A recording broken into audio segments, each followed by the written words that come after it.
All right, ladies and gentlemen, as we head on in here into the Cold War, the first thing we got to start talking about are the proxy wars and conflicts that the United States and the Soviet Union engaged in, basically from the first time that there was a sign of peace in 1945 to 1989, and when the Berlin Wall falls and the Soviet Union collapses.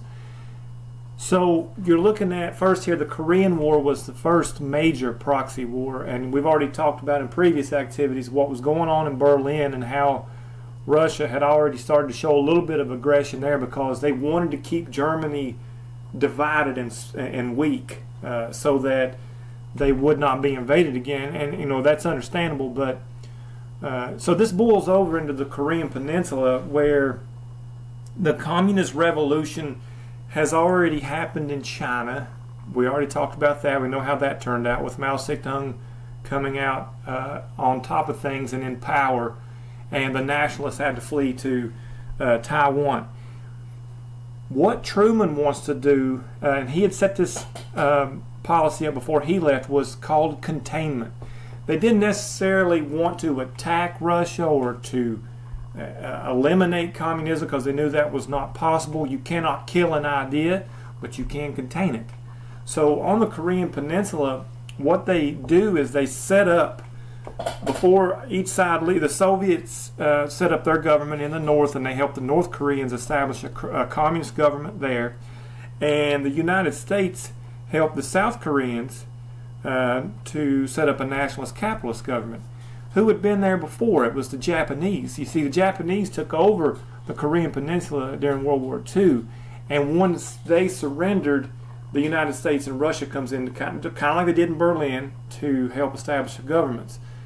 They have differences in how this is supposed to be done. So this video here is about the Korean War, and then I'm going to make one about Vietnam. It's because both of those are proxy wars where the Russians are fighting the United States through these different countries. That's what proxy war means. It's not like a direct where they're fighting each other. All right, so you can jot these notes down here, pause it at any time that I have there. It's just information on the Korean War. I'm not going to sit there and read it to you. You can see for yourself. So when Russia leaves and the United States leaves, they leave the 38th parallel was the dividing line between the North and the South. It didn't take long for the North, basically as soon as Russia and the United States leaves in the late 1940s, North Korea invades South Korea, and they go all the way down to Seoul, which was the capital of South Korea, and that alarmed a lot of people. So the United States, and under the Truman Doctrine, they come to the aid of South Korea. Well, you know who's going to come to the aid of North Korea, and that was Russia and China. So now you have these two countries fighting again, and basically there hadn't even been any peace established there.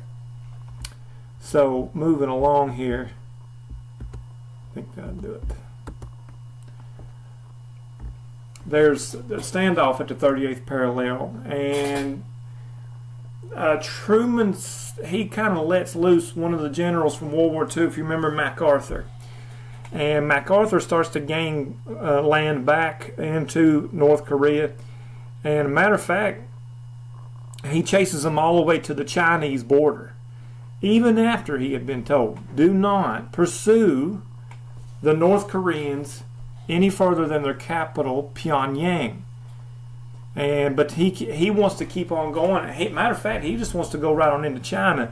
And President Truman is pulling his hair out, going, what have I done here? Because if he goes into China and attacks China, there'll be global war. There'll be a World War III.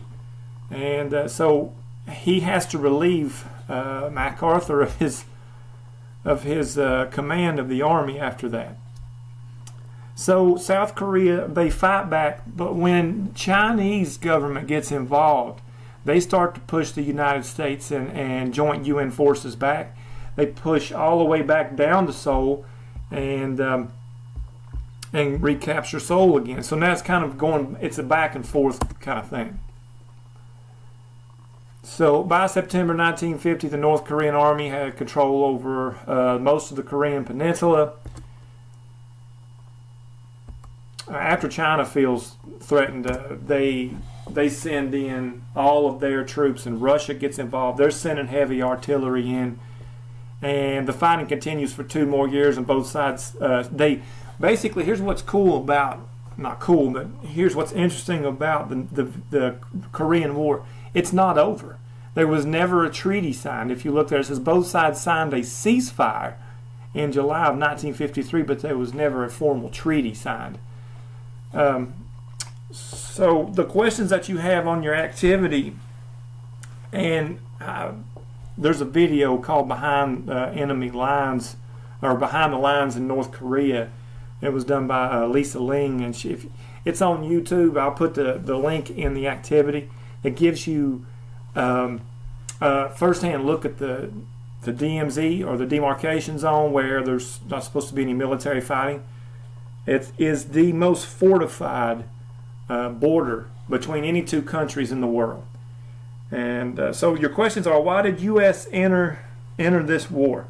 They entered the war to try to contain, they did not want the North Koreans to come in and spread communism to the south.